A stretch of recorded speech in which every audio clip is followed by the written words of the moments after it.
Sakderenge nglajengaken mirsani video sakjangkepipun, kula aturi kapurih nutul tombol subscribe supados boten ketinggalan video salajengipun.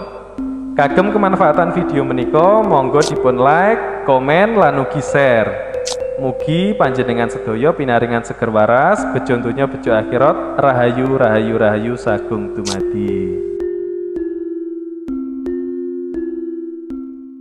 Pada kesempatan kali ini saya sering mendapatkan pertanyaan, kenapa dalam ajaran Jawa kok tidak sholat atau dzikir atau ibadah-ibadah lainnya, kok justru memakai sesajen dalam setiap sembahyangnya. Nah, ini saya mau memberi tanggapan. Saya mohon ya jangan dibenturkan dengan kepercayaan dan keyakinan jenengan. Kita memakai kesadaran diri aja, karena ini sebuah ajaran. Ajaran itu bisa dimiliki oleh siapapun. Dan nanti bisa dilakukan sesuai dengan keyakinan masing-masing. Karena sebuah ajaran itu tidak bisa diperdebatkan. Dalam ajaran Jawa, ajaran puncaknya adalah budi pekerti, tata krama, yang di situ kalau zaman sekarang bisa dibilang adab yang paling penting. Adab perilaku yang paling penting dalam ajaran Jawa. Makanya ajarannya Tata Krama, budi pekerti. Di mana setiap orang memegang untuk memiliki budi pekerti yang luhur. Nah, di situ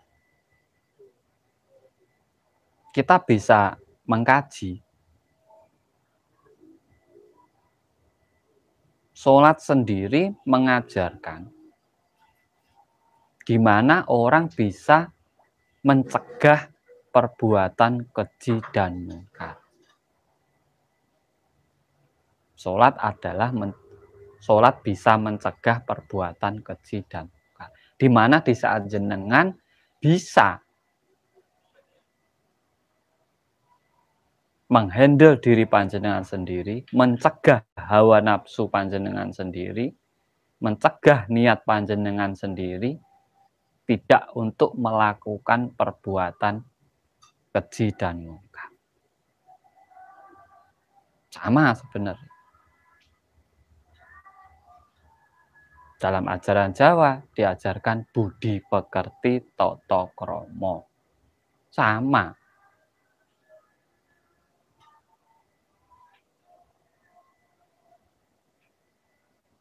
Nah, leluhur memakai sesajen. Sesajen itu simbol-simbol yang diambil dari alam semesta. Yang mencakup 4 unsur alam. Ada apinya, ada dari tanahnya, ada dari airnya, ada dari anginnya.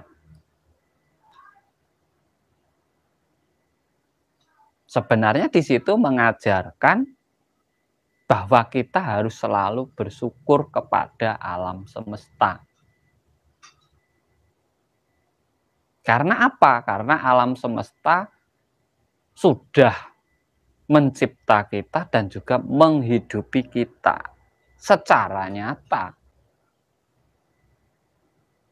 Kita tidak bisa munafik, kita hidup sekarang ini karena adanya unsur-unsur dari alam semesta. Dari makhluk-makhluk lain yang ada di alam semesta itu. Makanya di saat kita memahami sebuah keilmuan, kita juga harus mendalaminya. Tidak sekedar tahu, tetapi juga harus mendalami.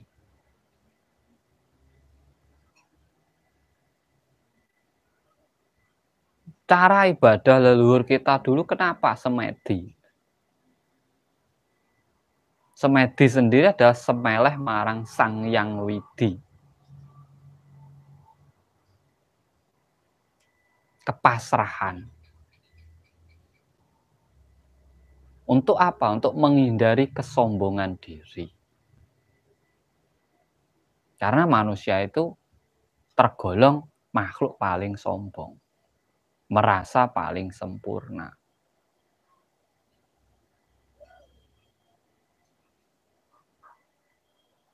Dari mendalami rasa itulah leluhur kita dulu, makanya membuat yang namanya semedi.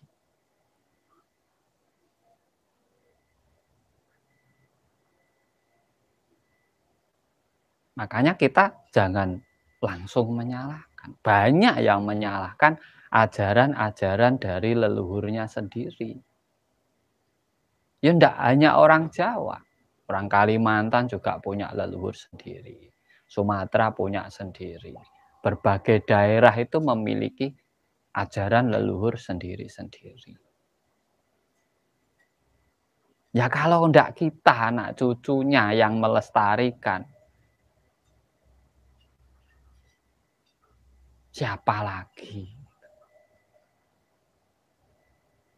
Kalau kita sudah lupa dengan leluhur kita sendiri, sudah lupa dengan tatanan kita sendiri, sudah lupa dengan ajaran-ajaran kita sendiri,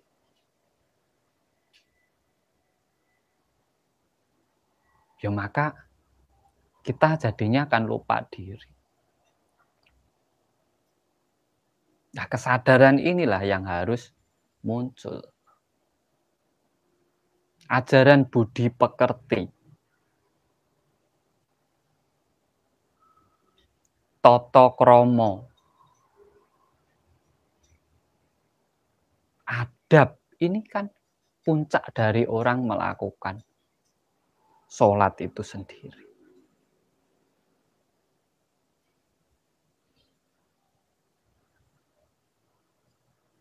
Makanya sholat di saat bisa mencegah perbuatan keji dan mungkar. Di saat kita melakukan sholat, berarti kita sudah siap untuk mencegah hidup kita dari perbuatan keji dan mungkar. Kalau sholat tetapi masih berbuat keji dan mungkar, masih menjatuhkan yang lainnya, masih merendahkan yang lainnya, tidak bisa menghargai yang lainnya, ya mungkin sholatnya hanya ikut-ikutan.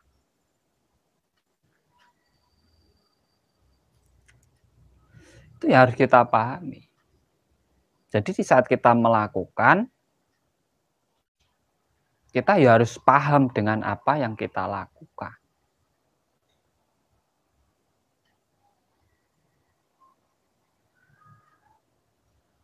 Karena dalam gerakan sholat itu sendiri, itu juga menyimpulkan 4 unsur alam. 4 unsur alam.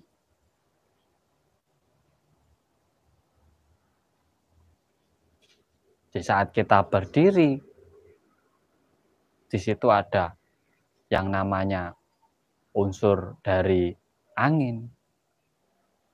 Di saat kita ruku, itu unsur dari api. Di saat kita sujud, itu unsur dari tanah. Makanya sujud itu 2 kali.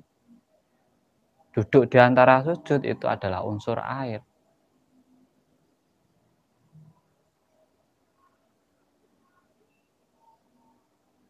Jadi tidak ada gunanya kita saling menyalahkan.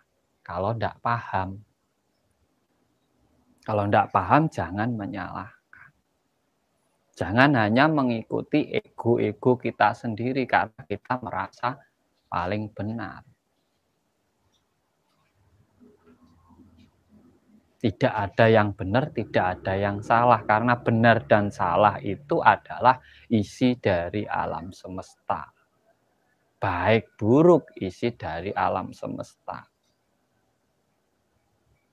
Jadi kalau mau baik ya harus menerima yang buruk karena ini pelengkapnya.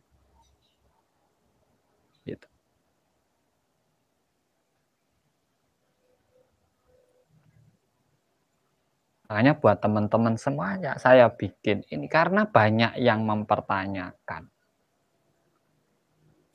Pada saya pribadi juga banyak. Kenapa Kang Tro pakai sesajen?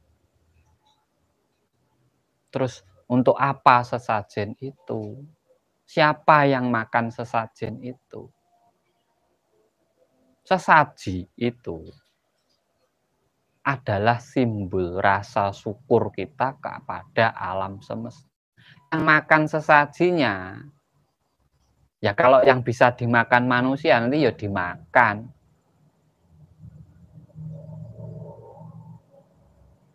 Bukan yang makan jin, yang makan setan.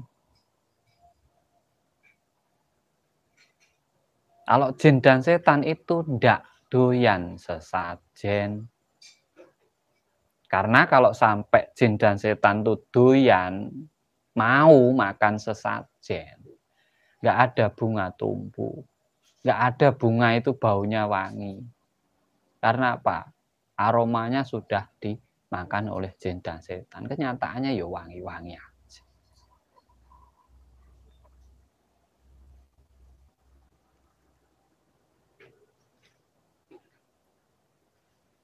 Jadi seperti itu. Jangan saling menyalahkan. Tugas kita adalah saling merahmati. Ayo kita merangkul semuanya. Yang penting satu, di saat orang bisa berbuat baik kepada orang lain, kepada dirinya sendiri, pada keluarganya, dan kepada lingkungannya, serta alam semesta, ya sudah. Ajaranmu apa? Ya terserah. Keyakinanmu apa? Ya monggo. Jadi tidak perlu diperdebatkan. Karena puncak ajaran, puncak pengetahuan, itu aplikasinya adalah perilaku kita sehari-hari.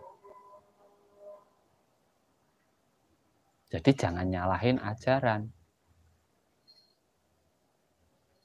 Di saat orang punya keyakinan dan ajaran tetapi tingkah lakunya tidak benar, tidak baik, ya sama saja. Dia nggak punya keyakinan dan ajaran. Karena semua ajaran itu mengajarkan tentang tingkah laku dalam kita bermasyarakat, dalam kita hidup.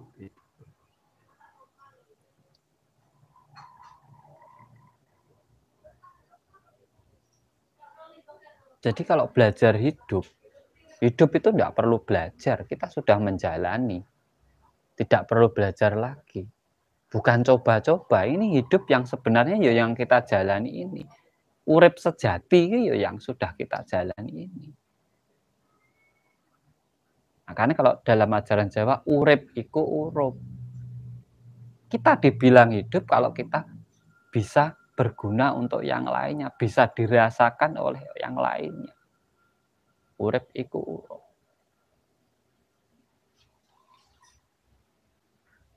Sama dengan ajaran-ajaran yang lainnya. Apa ibadah yang paling disenangi atau paling disukai oleh Tuhan di saat kita berguna untuk yang lainnya? Sama.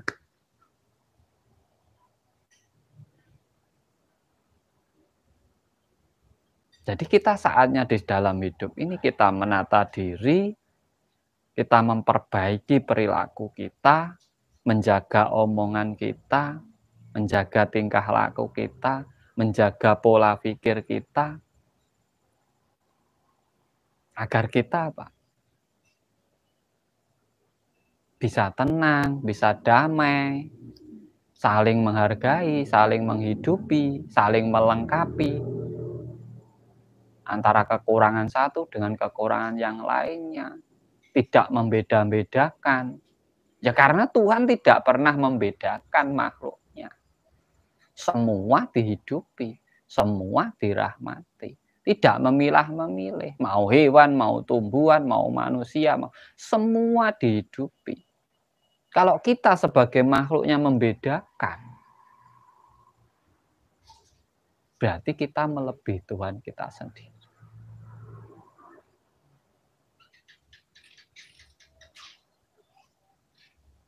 Itulah pentingnya ngolah rasa. Menguasai ego yang ada pada diri kita masing-masing. Makanya ajaran leluhur dulu, adanya semedi, suwung, nyepi, agar apa? Orang itu bisa merenungi dirinya sendiri, memahami dirinya sendiri, mengkaji dirinya sendiri, membenahi dirinya sendiri, agar aplikasinya kepada sesama itu bisa saling menghargai. Bisa saling merahmati. Biar bisa manunggal, tidak membeda-bedakan. Bilang manunggal kalau masih membedakan, entah itu status, golongan, keyakinan, suku, bangsa, masih dibedakan berarti belum manunggal. Ngomong manunggal kalau merasa paling benar, yo belum manunggal.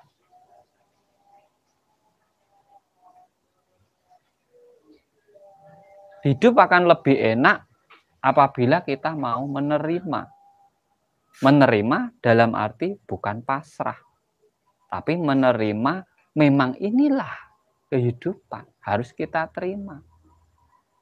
Kalau isinya alam semesta itu seperti ini, yaudah kita terima semuanya. Ada siang, ada malam, ada baik, ada buruk, ada perempuan, ada laki-laki. Ada matahari, ada rembulan, ada bumi, ada langit. Ya, harus kita terima. Tugas kita apa? Saling menghidupi. Terus, di samping saling menghidupi, saling menghargai. Agar apa? Alam tentram. Yang membuat alam tidak tentram itu ya karena yang berada di dalam alam itu sendiri. Bencana alam itu juga menyimpulkan suasana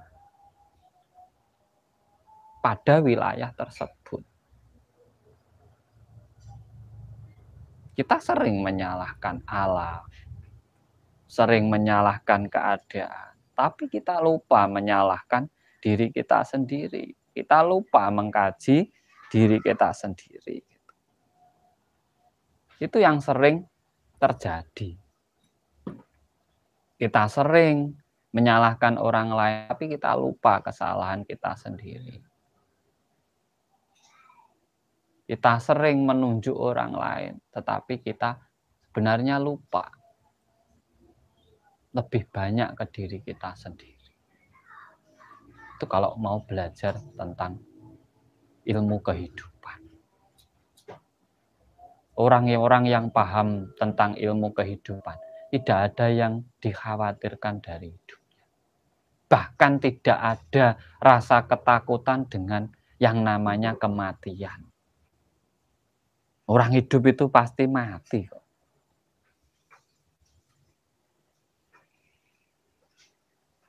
Kok takut mati? Ya kalau mati jalan satu-satunya ketemu dengan Tuhan, ya kita dengan senyum yang luar biasa menghadapi kematian. Bertemu Tuhan kok bingung, kok takut. Ya gitu harusnya. Kalau kita bicara Tuhan Maha Kuasa, loh apa yang kamu takutkan dalam hidupmu? Kamu takut kelaparan? Kamu takut sakit? Kan lucu kalau.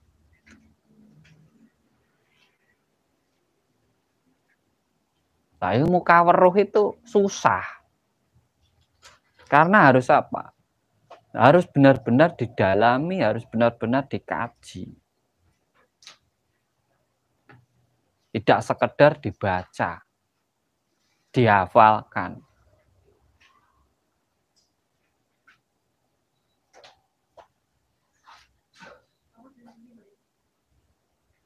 Jadi saat kita belajar kitab tinulis, kita juga harus belajar kitab tanpa tulis.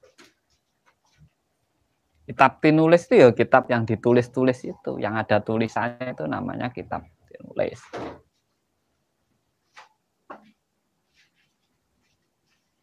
Kalau kitab tanpa tulis ya ini alam semesta seisinya ini tanpa tulis. Tidak perlu ditulis, semua bisa dibaca, semua bisa dipelajari, semua bisa jadi guru kita. Pohon ini juga bisa jadi guru kita. Hewan juga bisa jadi guru kita.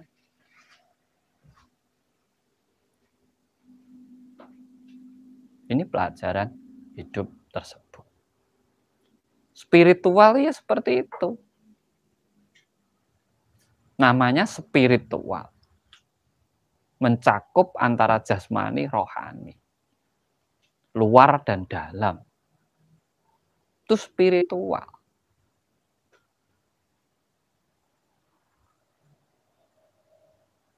Harus sinkron. Kebutuhan batin tercukupi, kebutuhan jasmani juga tercukupi. Itu namanya baru spiritual. Ngomong aku pintar, sakti, mandraguna, bisa ini, itu. Nggak punya beras, bingung. Ya lucu. Berarti belum sakti.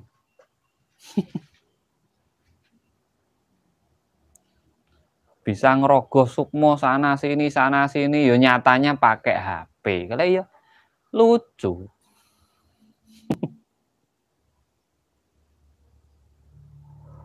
Terima kasih buat semuanya yang sudah hadir, 50 orang. Salam hormat, salam rahayu saya. Dibantu like-like-nya, dibantu share-share-nya. Mari kita belajar bareng-bareng. Belajar memahami tentang alam semesta. Ya karena kita bagian dari alam semesta. Alam semesta adalah kita. Kita juga alam semesta. Di saat kita keadaannya tidak baik-baik saja, berarti alam semesta juga tidak baik-baik saja. Makanya orang yang memahami dirinya di saat alam ingin terjadi bencana itu pasti tahu. Karena apa? Sudah bisa merasakan dalam dirinya sendiri. Pengunsurnya ada pada diri kita. Jadi kalau ada ilmu mensinergikan dengan alam semesta, kita itu sudah sinergi. Nyatanya kita kalau haus ya bisa minum, kalau lapar ya bisa makan. Itu semua dari alam semesta.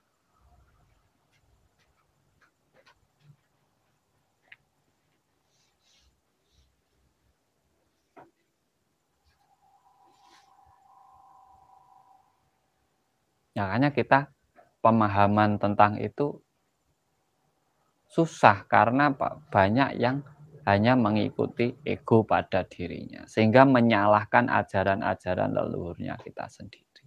Leluhur kita itu luar biasa. Kecerdasannya sudah melebihi di atas kita. Sudah melebihi. Nyatanya peninggalannya itu tidak ada yang bisa meniru. Filsafat-filsafat hidupnya dipakai sampai sekarang. Kita mampu membuat filsafat hidup yang nanti akan dikenang oleh anak cucu kita. Nyatanya tidak ada.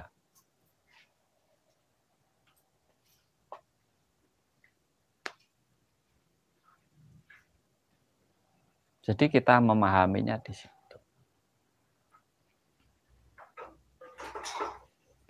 Terima kasih semuanya sudah hadir. Jangan lupa kopinya.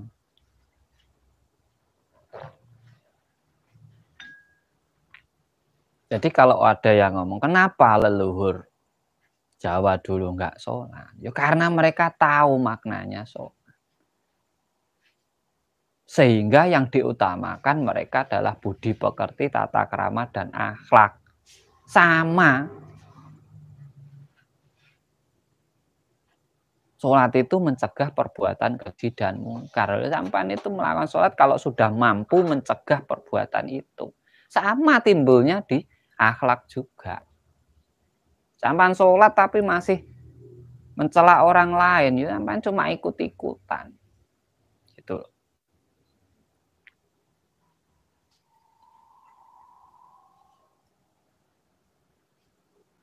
Cara beribadah kita sesuai keyakinan masing-masing. Yang penting tujuannya satu, kepada Tuhan. Kalau masalah jalannya yuk silahkan. Wong kita itu pengen ke alun-alun tuh ndak harus satu jalan. Kalau satu jalan macet, Mas. Ya boleh lewat sana sini. Yang penting tujuannya sama. Nyampainya harus ke alun-alun. Enggak, semua harus jalan ini. Semua satu kota pengen ke alun-alun semua, ya macet. No. Malah enggak sampai-sampai. Ngantri ya.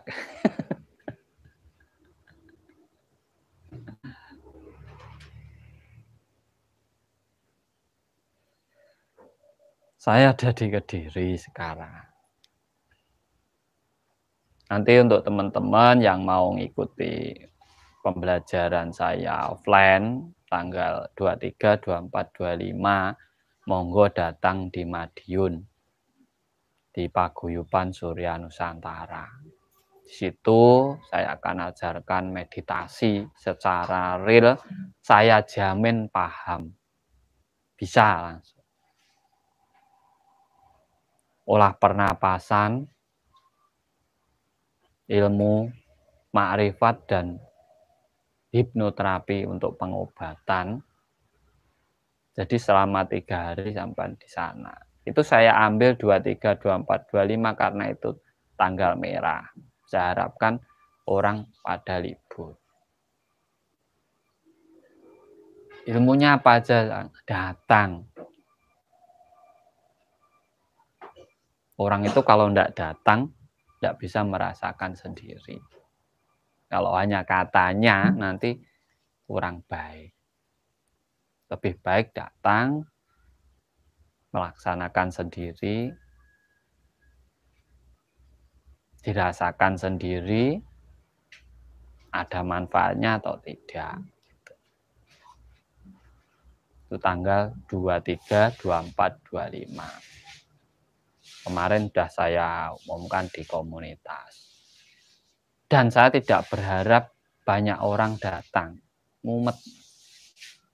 Sedikit aja nanti yang penting paham. Makanya untuk teman-teman semuanya. Hidup itu bukan sekedar apa yang kita lihat.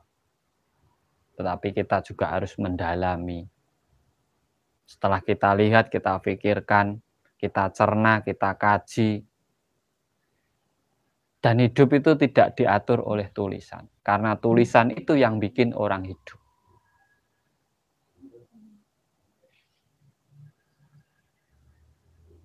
Kalau kita baik masih butuh aturan, berarti kita belum baik. Karena orang baik itu tidak membutuhkan aturan. Aturan itu dibutuhkan oleh orang-orang yang belum bisa baik. Pasti itu. Karena orang baik itu tidak mungkin melanggar aturan. Tidak butuh aturan kok. Tapi orang yang masih belajar baik itu butuh tuntunan. Butuh tulisan, butuh arahan, butuh diperintah.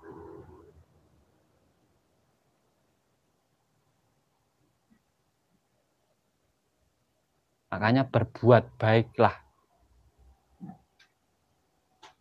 tanpa harus memakai aturan, tapi memakai nalurimu, pola pikirmu, kesadaran dirimu. Karena itu sudah menjadi kewajiban hidupmu. kamu harus merahmati yang lainnya. Tapi di saat kamu mau menolong orang, mau berbagi, masih harus diatur.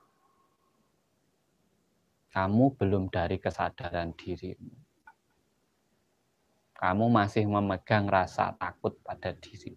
Karena apa? Takut melanggar aturan. Orang baik itu tidak butuh diatur. Karena aturan itu yang bikin orang-orang baik. Kalau belum baik tidak bisa pakai. Membuat aturan itu tidak bisa.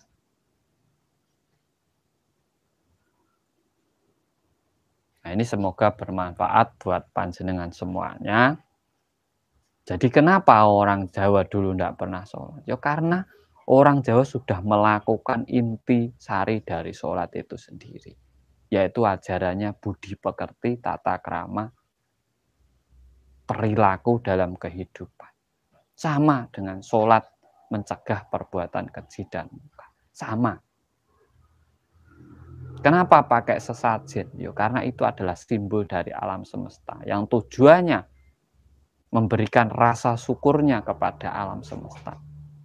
Bukan diserahkan kepada jin dan setan.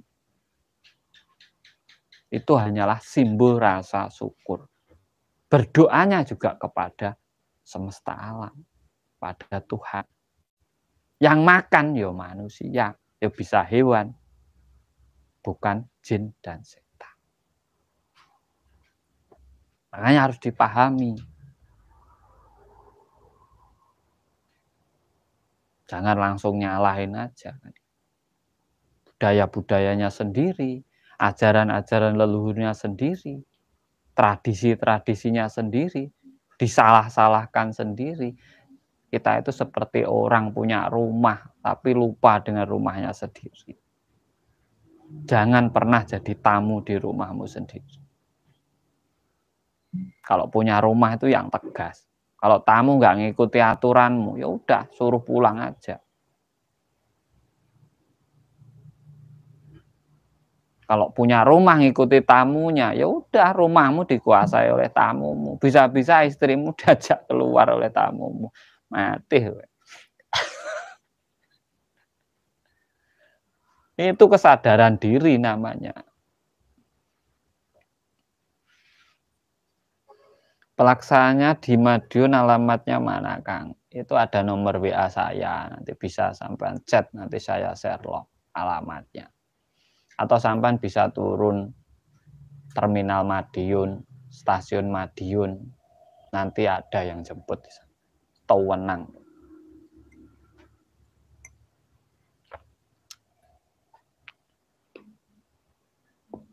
Jadi buat teman-teman semuanya yang sudah belajar meditasi, yang sudah belajar pernapasan, kalau sampai sampean tidak menemukan kesadaran diri pada diri panjenengan, sia-sia sampean belajar itu. Jangan hanya mencari rezekinya harus gini, usahanya harus gini, ininya harus gini. Cari dirimu sendiri. Kembali ke dirimu sendiri, maka apa yang kamu butuhkan di saat kamu sudah menguasai dirimu itu akan terwujud dengan sendirinya. Terima kasih dari saya, semoga bermanfaat buat panjenengan semuanya. Salam rahayu, rahayu, rahayu sagung Tuhan.